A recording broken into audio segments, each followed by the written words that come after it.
Good day to you, everyone. Thank you again for joining our webinar today. A quick introduction. My name is Bhanu Srilla, and I'm the Director of Product Marketing here at Grace Engineered Products. My background is electrical engineering, and I have 20 years of experience in electrical power generation and distribution industry. And on the call here today is John Kolak. John is an electrical safety consultant, a certified safety professional, and has 38 years of experience in the industry and is also the president of Praxis Corporation. Praxis specializes in power systems engineering and electrical safety training, and John is also an award winning author and speaks often at national seminars on electrical engineering, electrical safety, and other managerial safety topics. This webinar will be in two parts today. John will present the first part of this session, which will focus on electrical preventive maintenance programs, the importance of EPMs, key elements and challenges with EPMs. And I will present the second part, which will focus on NFPA 70B and 70E code references in electrical maintenance, the importance of loose connections, and the temperature rise. Also, I will discuss current technologies and trends in the temperature monitoring devices with a brief introduction to our Hotspot monitor. We encourage you to type in your questions as you go through this webinar today using the webinar dashboard on your screen, and we will answer them at the end. With that, I will turn it over to John. Thanks, Bhanu. Let's talk a little bit about why electrical preventative maintenance programs, also known as EPM, are necessary. Initially, we'll approach this from 5 perspectives. I think it's useful to calculate our brains a little bit and talk about the limitations and our expectations regarding maintenance programs. We'll cover this under the heading of normal wear and tear. For those of you that are compliance-driven, we'll talk about the regulatory drivers for maintenance. That could include the OSHA standards that are both federal and in some states state-driven. We'll also talk about the national consensus standards that apply, such as the NFPA 70E, the NEC, the National Electrical Code, and also the NFPA 70B, which is the primary substance of this presentation.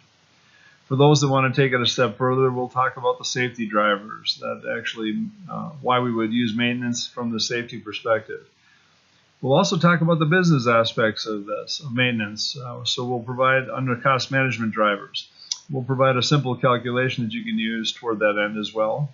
And then, of course, the continuity of service drivers, which most people already understand, is most maintenance that is done is to keep the system running in the first place. So we'll spend less time on that than the other subject matter.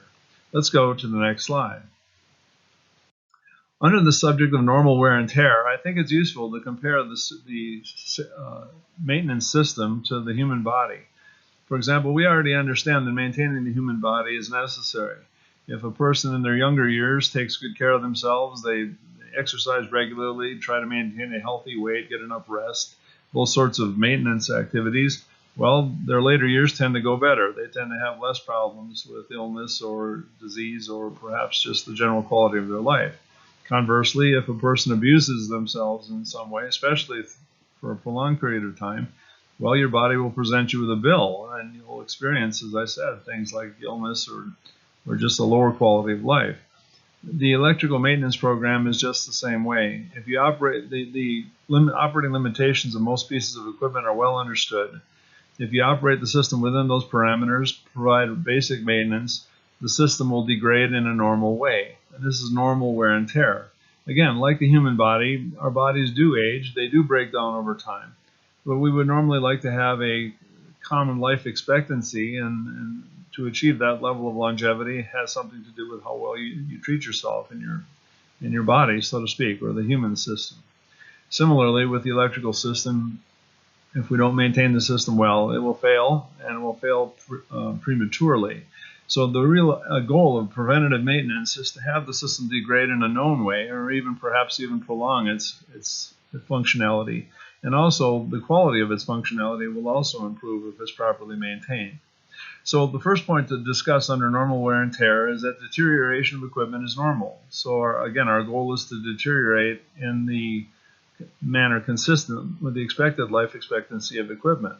Now again, it's important to understand that some pieces of equipment, such as electrical circuit breakers, have a longevity that is based upon cycles or use rather than just time. So, for example, a molded case circuit breaker is rated for only a single close into a short circuit, and that is its life expectancy. So you could actually install a circuit breaker on day one, subjected to a fault current, and you may have actually just used up its life expectancy in that single day. Of course, other types of maintenance are necessary on a cyclical basis, like changing the oil in our cars, for example. Overuse versus inactivity are equally important. Obviously, overuse simply means too many cycles, duty cycles for a piece of equipment, and you're breaking it down prematurely. On the other end of the spectrum is inactivity. Not functioning at all or not being operated at all can also be hazardous. For example, a circuit breaker that is left in the closed position for many years, say decades even, and then say 20 years later is called upon to respond to a fault condition, may not be able to do that, and it certainly may not function at its nameplate speeds, or in some cases it seizes and won't operate at all. This, of course, has significant arc flash implications. When we talk about watching for ampacity issues, ampacity relates to the amount of current that a conductor can carry without exceeding its temperature rating. So again, the temperature at which we run equipment is also important, because there are thermal damage curves for most pieces of equipment, things like transformers, and if you operate a device above its temperature rating, it begins to break down at an accelerated rate. For example, the utility I used to work for would fuse their transformers at 150% of full load, and at that rate, we would burn up transformers in about 20 to 25 years. If we were to overfuse that by 300%, the transformer would break down in less than 10 years. And so again, the temperature values that we run our equipment at have a lot to do with its longevity. Improperly set overcurrent devices are also part of the problem, or can be part of the problem. If a device is set so that it doesn't react fast enough, the duration of our fault event is also very important, because the thermal damage increases with time. So if you have an overcurrent device like a circuit breaker that is set to respond too slowly, the temperature of the equipment can increase, the magnetic forces on the equipment increases, and it can become damaging to the equipment and will require maintenance. And improper work practices also contribute to normal wear and tear. And at the top of the food chain with respect to improper work practices would be resetting circuit breakers after faults without doing any testing. In other words, reclosing devices into faults of unknown origin. This is very problematic because, as I said, some circuit breakers, their life expectancy is based upon duty cycles. And indiscriminately resetting breakers into faults can weaken them and cause them either to fail catastrophically or perhaps have an unexpected outage in the future. Let's go to the next slide. Under the regulatory drivers, well, the NFPA 70E, which is a safe work practices document, has a chapter 2 in that book that is devoted exclusively to equipment maintenance. Now, the difference between the maintenance in chapter 2 of the 70E and the maintenance in the NFPA 70B is that chapter 2 in the 70E relates only to maintenance for safety purposes. It doesn't discuss maintenance for functionality or preventative maintenance purposes. It doesn't talk about the finance of maintenance programs, for example. So we want to certainly integrate the guidance from the 70E into your maintenance program from the safety perspective, but the primary driver, the primary document you would reference for your maintenance program would be the NFPA 70B. Now, the NFPA 70, which is the National Electrical Code, is a design and installation standard. This standard is intended to provide guidance regarding how to properly install and maintain the equipment. It requires maintenance, but really taken as a whole, there are 3 documents you would reference for your maintenance program: the NEC from the installation standpoint, the 70E from the safe work practices standpoint, and the 70B from the maintenance and overall programmatic standpoint. Now, there's OSHA reference you see, 29 CFR 1926-431, is referenced just because you need to know it exists, but it's a very insignificant part of the requirements for maintenance. It relates only to hazardous classified locations, in other words, explosive environments. Suffice it to say that if you have explosive environments, whether it be gas or dust type exposures in particular, it requires significant additional training and specialized tools and training in order to work in those kinds of environments. In fact, all of Article 500 in the NEC is dedicated exclusively to hazardous classified locations. So although 1926-431 is only a few sentences long, it does at least discuss the explosive environments from the construction standpoint. OSHA refers normally to the manufacturer-required maintenance schedules. OSHA's general understanding or belief would be that the people who created or built the equipment are in the best position to dictate what kind of maintenance is required. And of course, that's generally a very good assumption. However, it is also important to understand that there may be circumstances where we would do hazard analysis, or we would recognize that our duty cycles are faster than what would normally be expected. So in some cases, we would want to exceed the minimum requirements from the manufacturer and be more aggressive or shorten up the duty cycles, or perhaps do more aggressive maintenance on equipment when we know that it's subjected to duty cycles that are beyond what are normally expected. And the OSHA training requirements also have a maintenance component. In fact, I think it would be useful to recognize that any piece of equipment that an electrical worker is required to work on, there's really 3 levels of skill they need to have to work on that. Say, for example, we're talking about a 3-phase motor. An electrical worker would first need to have the skills and techniques necessary to install that motor when it's first installed as a new piece of equipment. A second set of skills would be to maintain it, as we're talking about in this discussion. And a third level of skill would need to be for troubleshooting of that equipment when it fails in operation. So recognizing that maintenance is absolutely a required element of the training process, and it is a separate skill set that needs to be both trained and tested, both cognitively through written tests and through demonstrated proficiency, also known as hands-on training. Let's go to the next slide. Under the safety drivers, well, one of the most important areas in the electrical system that need maintenance are grounding and bonding.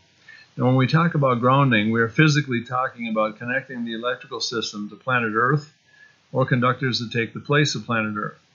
The general logic would be that we want to make sure that there is no difference of potential or a voltage between your hands and whatever you're standing on. So we use grounding to connect the electrical system to the Earth in the vicinity of the work location. This is very important. One thing that is often misunderstood about the grounding system is the belief is that the Earth does not have any potential, and it absolutely does. If you were to drive a ground rod at one point and go 50 miles away and drive in another ground rod, and if you had a magnificent voltmeter that could reach between them, you would most likely read a difference of potential or a voltage between those 2 points. So it is generally understood that grounding can only be trusted if it's within a football field or 300 feet of the work location. So if you're working on a system and the grounding connections on the system you're working on are more than 300 feet away, it would be recommended, but not required, that you exceed minimums there and wear your rubber gloves and take additional precautions to protect yourself. Bonding is similar to this, except that bonding includes connecting metal enclosures together such that there's no difference of potential between anything you can reach or touch in the work location. Now again, bonding includes connecting the devices together, and the NEC requires that any 2 metal enclosures that have electrical equipment in them, if they're within 5 feet of each other, they need to be bonded together. So bonding equalizes differences of potential between equipment. Grounding puts that equipment at earth potential in the vicinity of the work location. The concept of equipment duty is also very important. Equipment duty is evaluating the ratio of the actual amount of short circuit current that a conductor is subjected to, or a piece of equipment is subjected to, compared to the rating of that equipment to withstand that same current. So say, for example, the circuit breakers in your home are rated for 10,000 amps of interrupting current. That is to say, that circuit breaker could be subjected to a short circuit of up to 10,000 amperes, and it should be able to interrupt that current a single time without failing catastrophically. If that same circuit breaker were subjected to 20,000 amps of short circuit current, we would refer to that it is 200% or twice its duty rating. One wonderful thing that happens with arc flash studies, the engineering studies that we are now doing, is part of that study will calculate this very issue, and you'll be able to identify where in your system you have circuit breakers, for example, that are not able to interrupt a short circuit current to which they could be subjected. This is an incredibly important safety feature, and has, if properly used, can prevent arc flash accidents from occurring. The structural integrity of protective devices is also important. In fact, the NFPA 70E in Chapter 2 will, for example, stress that you should do a visual inspection of your circuit breakers and inspect them looking for things like hairline cracks in the frame of the device. I think one of the unheralded hazards that exist in the electrical system is the electromagnetic forces that develop when high fault currents flow in a system. And in fact, the frame of a circuit breaker, if it has a structural defect, like a crack, when subjected to the magnetic forces of fault current flowing through the system, it actually could come apart like a grenade, and actually the blast will provide the propellant to shoot the fragments of the breaker right through a person like a bullet. So it's very important to understand that the structural integrity is part of the visual inspections that we're looking for. So we're not only looking for evidence of heat when we inspect our equipment, we're also looking for evidence that it's magnetically been stressed to the point where there's a fracture in the structure of the device.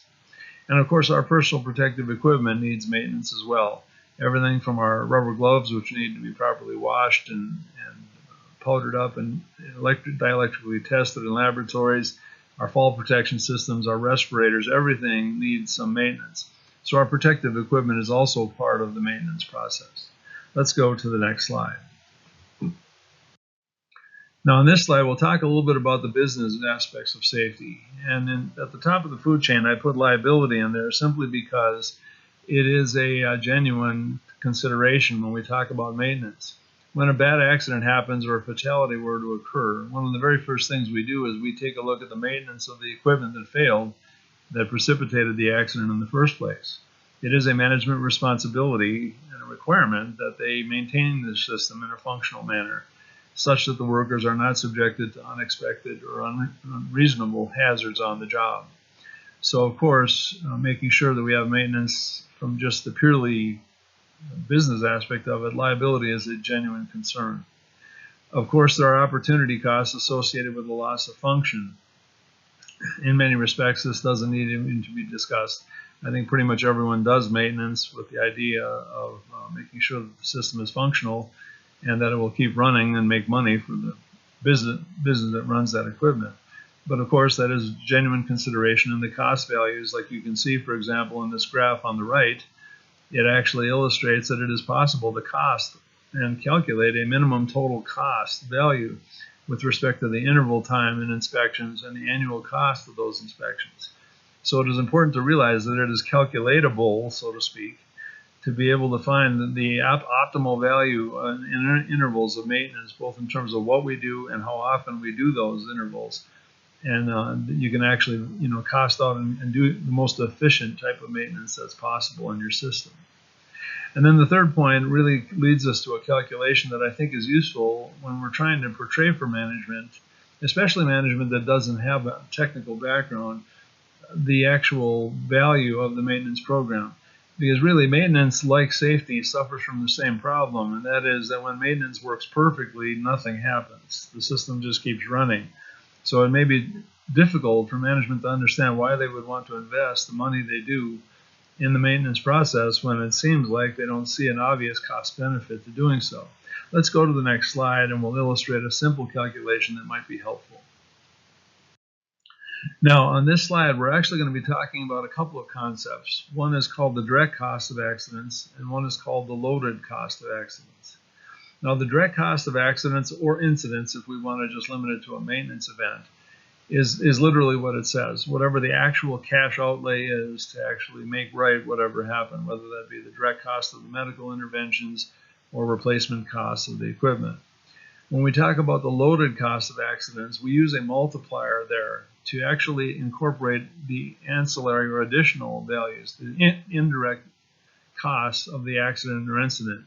Typically, we use the multiplier of 7 times the direct cost of the accidents. The way it works is if you have a loss of $50,000 or more, the multiplier is typically 4. If the event and the direct cost is less than $50,000, we use a multiplier of 10. As a general rule of thumb, we use the multiplier of 7, which is what we'll use in this example. So let's say we've had an accident or incident with a direct cost of $15,000. Using the multiplier of 7, the loaded cost would be $105,000, taking into account things like accident investigation, replacement personnel, temporary equipment, and stuff like that we might use to remedy or remediate the problem. Let's say your company's profit margin is 7%. What's important is if we take the loaded cost of the accident and we divide it by 7% as a decimal, 0.07, we'll get the sales needed to offset the losses. So it's important to understand that if you had a $105,000 loss, if your profit margin is 7%, you'd have to book $1.5 million in revenue in order to cover the cost of that particular accident. This is a useful calculation when trying to help management understand and put into a context the value of the maintenance process. In fact, I have a customer that was a utility that recognized that they had something like 3,000 of their customers, and the revenue from 3,000 customers were used exclusively to cover their losses from soft tissue injuries. It really helped management to understand why, in this case, they would want to invest in ergonomics to reduce those soft tissue injuries, because they had to book a lot of business in order to cover those losses. And on the bottom, we have a couple of additional calculations that will, again, help you to understand. If you're in a very competitive market where your profit margins are only 3%, for this $105,000 loss, you'd have to book $3.5 million. At a 5% margin, you'd need to book $2.1 million. And at a 10% margin, you'd have actually less. You'd only need to book $1,050,000 to cover those losses. But I offer this calculation just as something that may be helpful for you to help management understand the value of a maintenance or a safety program. Let's go to the next slide. As far as the key elements of the program, well, we start off with having the right people doing maintenance. Normally, we would like to have a single person, like a maintenance manager, in charge of the preventative maintenance program, primarily because there's so much to do. We would really want to have someone who can focus strictly on the maintenance as opposed to having the maintenance program be an ancillary part of their normal duties. We want our most experienced technicians doing the maintenance because maintenance requires a lot of judgment. For example, when do we decide to replace a device or a fuse or a circuit breaker as opposed to just trying to maintain it and maintain its functionality? So we certainly want our most experienced people doing the maintenance. And as I mentioned earlier, the qualified electrical worker requirements include a maintenance component. Maintenance is a different skill set that technicians need to be trained and tested and evaluated to make sure they understand how to properly maintain the systems on which they work. Let's go to the next slide. Under the programmed inspections, well, there is a certain common or program level inspections that we do as part of our process. The manufacturer required maintenance, as we mentioned earlier, was also a required element. It's the baseline guidance that we use. Hazard analysis driven inspection cycles can either probably make those more aggressive in most cases. In some rare cases, we can actually be less rigorous than the manufacturer required maintenance. But the hazard analysis process gives us a good read on when we want to be more aggressive with our maintenance because of the exposures to which the equipment is being subjected. Coincidental inspections with scheduled outages is what most organizations do, of course. Namely, that if you know there's a scheduled outage, you make maintenance part of that process. In fact, the point of the outage probably was maintenance in the first place. So, of course, that's something that most people already understand. However, I haven't encountered many businesses that properly do this, and that is that when you have maintenance that you know is going to need to be done, additional, perhaps more aggressive maintenance on the system, oftentimes organizations don't recognize that an outage, an unscheduled outage, provides an opportunity to pull that maintenance, and it gives you a way to at least make increased value to an unscheduled outage. So it's a good idea, for example, to log additional maintenance requirements that you know are coming on a system and keep that somewhere so that if the system were to trip out unexpectedly, you could bring in a few additional people and pull that additional maintenance that you wouldn't have to take an outage for in the future to be able to do the work. Let's go to the next slide. in terms of identifying what is the operations critical equipment, as discussed in the 70B. Of course, we want to begin with single point failures. Any points in our system where you could have a single device fail and actually cause the system to completely shut down, well, of course, those are critical elements, and they would certainly need aggressive maintenance. Replacement time considerations and transformers kind of go together in the sense that we did a design job where we were looking for even a relatively small pad mount transformer, a 1000 kVA pad mount, and the replacement time on that transformer would have been 1 year. So it's important to recognize that maintenance also has an impact on the replacement time intervals that we would need for equipment. And if the replacement time is long enough, we may actually exceed minimums there and have a spare piece of equipment on site in case we lose them. Thermal cycling, meaning that we have devices that heat up and cool down at regular intervals, it's hard on the equipment. Thermal cycling is hard on the equipment, especially for those of you that work on places like solar farms, where the breakers come up to operating temperature and then at night cool down. So if you have thermal cycling, it is usually a reason to increase the intervals or be more aggressive with your maintenance intervals in the equipment. Of course, you want the impact of maintenance on quality. The functionality of equipment is also obviously understood by most organizations, but it's a legitimate consideration that we want to make sure that our quality of our products are maintained, and maintaining the system so it operates at nameplate levels would be important. And of course, there's regulatory required equipment that need maintenance, things like fire pumps and other things that we require them because they have obvious safety implications. And so that is also a driver for identifying which equipment you want to spend your maintenance dollars on. Let's go to the next slide. Some of the challenges, well, ironically, the ability of us to measure the functionality of the system provides an interesting problem known as information overload. There is so much data that is now available that for some organizations, just being able to digest and prioritize that information can be a challenge. So, of course, this is one place where we as maintenance folks can really do a good job for management by sorting and presenting the data that we have in a manner that's easily understandable to people who can impact the budget, which is really the second point here. Of course, maintenance programs must compete with other worthy programs for limited finances in any organization. And so, of course, we want to make sure and do a good job with those financial calculations to help management understand why they would want to invest in maintenance as opposed to something else that is worthy of their dollars. Hyper-focused on short-term cost management can really be a challenge in any organization, namely that you can avoid doing maintenance for a quarter or a year or even sometimes additional years, and there doesn't seem to be an apparent loss to doing so. Of course, that's short-sighted thinking, and the losses that happen out in the future are more extensive and more expensive than they might imagine. And once again, those financial calculations are helpful there. The lack of availability of qualified maintenance technicians for some organizations is very challenging. Many organizations do cross-training where they use a maintenance technician is going to need to do everything from hydraulics to pneumatics to electrical to control wiring.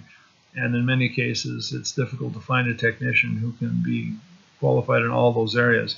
So this is a challenge, and of course, we should have it in larger organizations. We should have a system where we can actually grow through an apprenticeship model, properly trained technicians.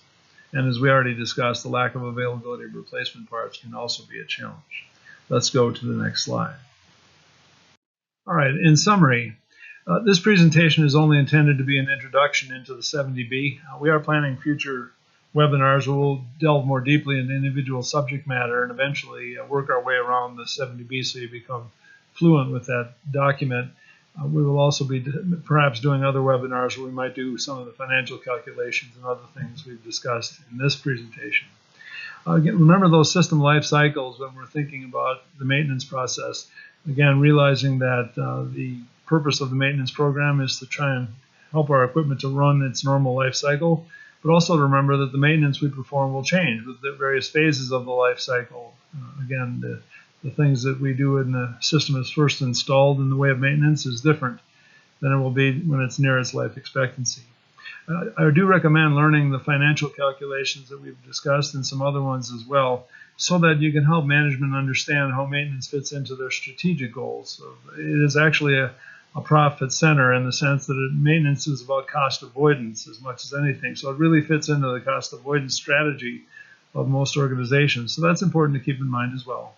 And then finally, I do recommend that you make the connection for management between the maintenance and the safety. And although I think intuitively a lot of managers do understand that maintenance is a safety issue, they may not realize how closely linked they are, especially with respect to maintaining overcurrent protective devices such as circuit breakers. And that's something that I think would warrant even further attention in most organizations. So with that, I'm going to hand it over to Bhanu. We'll go to the next slide, and Bhanu will take you to the end of the presentation. When it comes to the topic of maintenance and electrical safety, we hear these most common names, OSHA and NFPA. While OSHA defines the minimum performance requirements for the industries to meet, NFPA 70E and 70B provides the guidelines in meeting those requirements. Let's take a look at these three and their relevance here. One common question I get frequently asked is NFPA 70E or 70B enforced by OSHA? And the answer is simple no. However, OSHA recognizes the NFPA document and the methods outlined as acceptable means while evaluating the safety and maintenance requirements as instructed in their CFRs. Let's take a look at the CFR 1926-431 from OSHA. This is directed at equipment maintenance and defines the employer's responsibility in maintaining the equipment, more on the lines of NFPA 70B. The CFR also defines the employer shall ensure that all wiring connections in the equipment is maintained appropriately and there shall be no loose connections or missing screws or any other impairments to a tight condition of an electrical connection. CFR 1910, sections 331 through 335 is aimed at the requirements of key electrical safety standards, more in the lines of 70E. 331 defines employee training requirements, 332 on safety-related work practices, 333 limitations in the use of equipment, 334 required PPE and protection safeguards, and 335 defines the requirements for qualified persons to have the familiarity with the standard as well as trained on the work being performed. Also, please note that OSHA defers the maintenance to manufacturer maintenance schedules. In simpler terms, in addition to meeting the CFRs, one must also follow the manufacturer recommended guidelines in maintaining their equipment. Let's go to the next slide. In this slide, we look at the requirement of personal safety from 70B standpoint. Personal safety is very, very important when performing maintenance. See the sections of Article 110 from 70E referenced here on 70B for training requirements, safety program, and the use of electrical equipment. See the section 7132 also referenced the Article 120 of NFPA 70E for sections 1 through 3 for verification of electrically safe work condition, lockout tagout for de-energized equipment, and the need for temporary protective grounding equipment. The key takeaway from this slide is that though the maintenance and electrical safety has two separate NFPA documents, they are still interlinked with their bidirectional references. Let's go to the next slide. In this slide, we see the references from NFPA 70E. The Article 130 from 70E is called out specifically towards properly installed and maintained equipment. The more emphasis here is maintained, which goes back to 70B and its impact on electrical safety. For example, the equipment doors needs to be closed and secured. All the equipment covers are in place and secured. There is no signs of impending failure.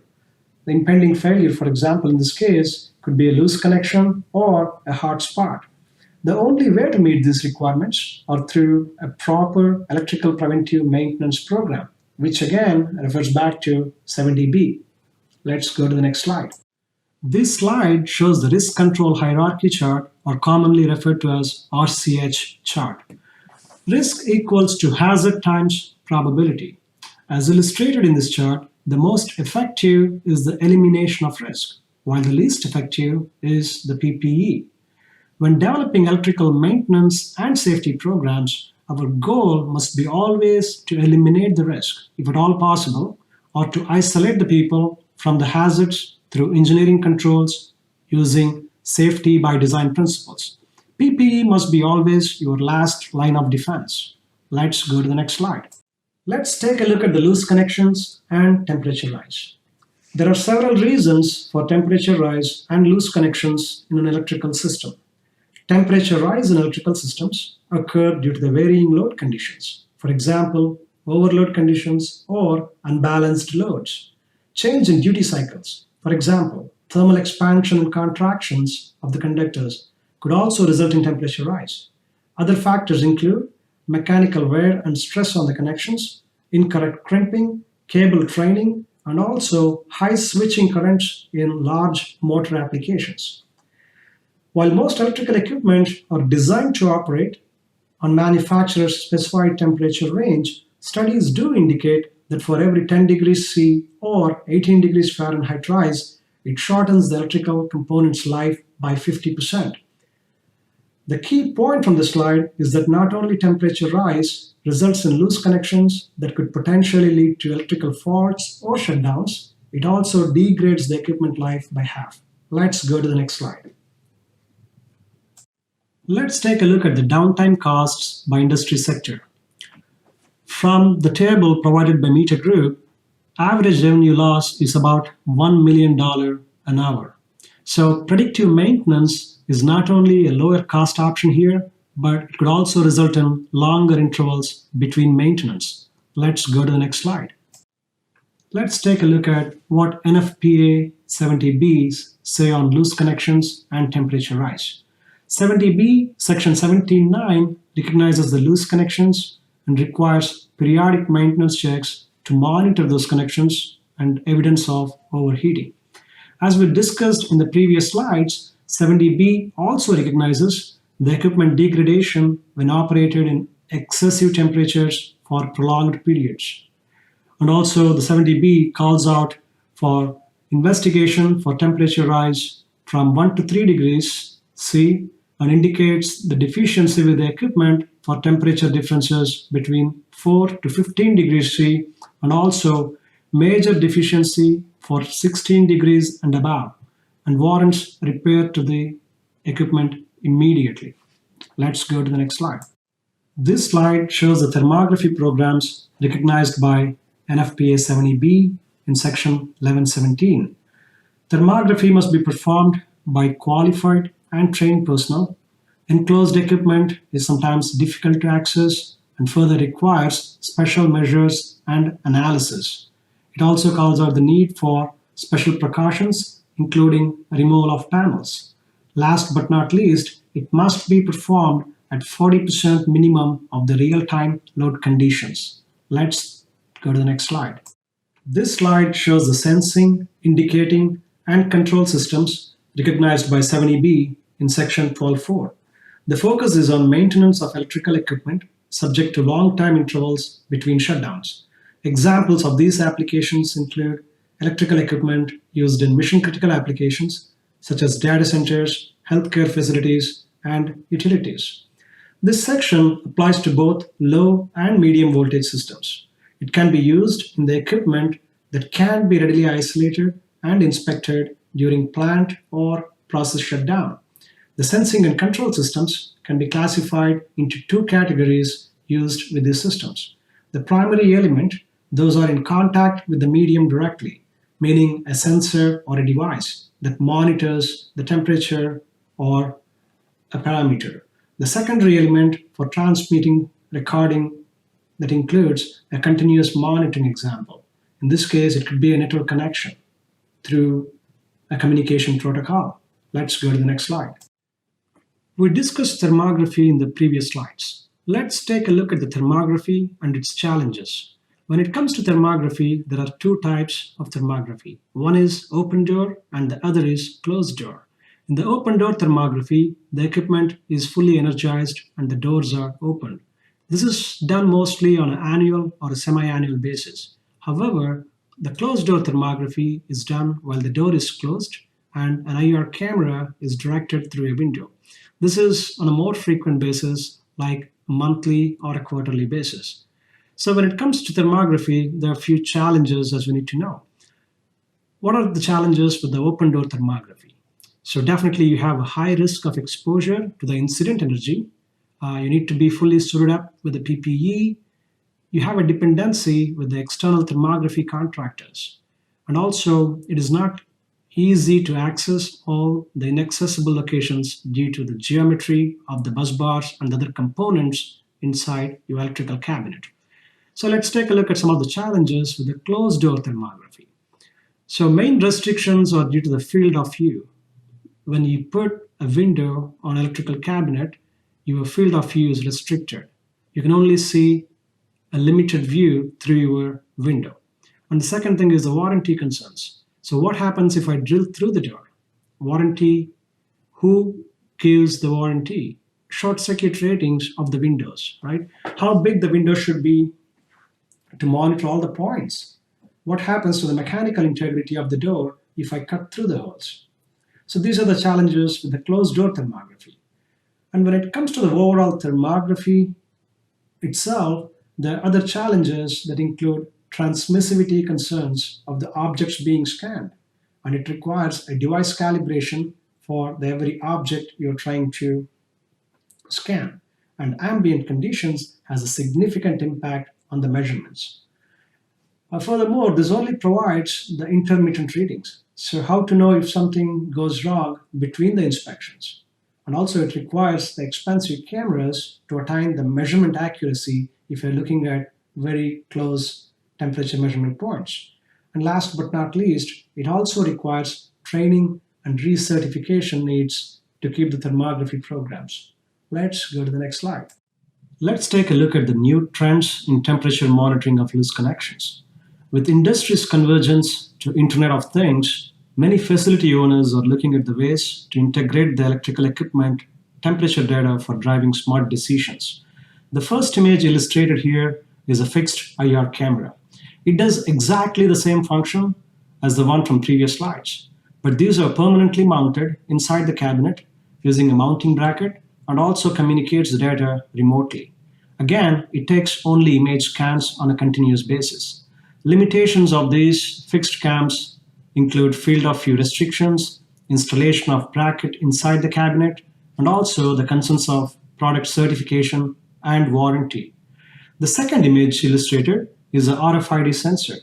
RFID sensor basically bolts onto the busbar or electrical connection and communicate the temperature tags with the use of antenna and receivers, a great way to eliminate the risk. The limitations of this technology include the useful life and reliability of the battery that powers the sensor. The signal interference and accuracy could be the problem when monitoring the temperature tags across multiple sensors.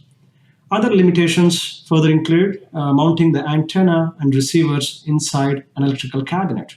These are great predictive tools, but not practically possible in all applications, and sometimes it can get very expensive when we try to monitor all critical points. Let's go to the next slide. To overcome some of the challenges outlined in my previous slides, we recently introduced our new GraceSense Hotspot monitor. Hotspot monitor is a continuous temperature monitoring device. The device is capable of monitoring temperatures of critical connections in your electrical systems. Those are difficult to access using an infrared camera or IR windows. The device uses a patented non-conductive fiber optic technology which securely connects to the bus bars or bolted connections using a half-inch standard ring-style connector. Risk is completely eliminated as the device enables the remote communication of the temperature data through closed doors.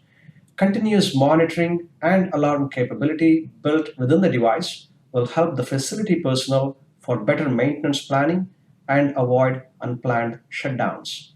The device is also designed to work in low, medium, and high voltage systems up to 80 kilovolts.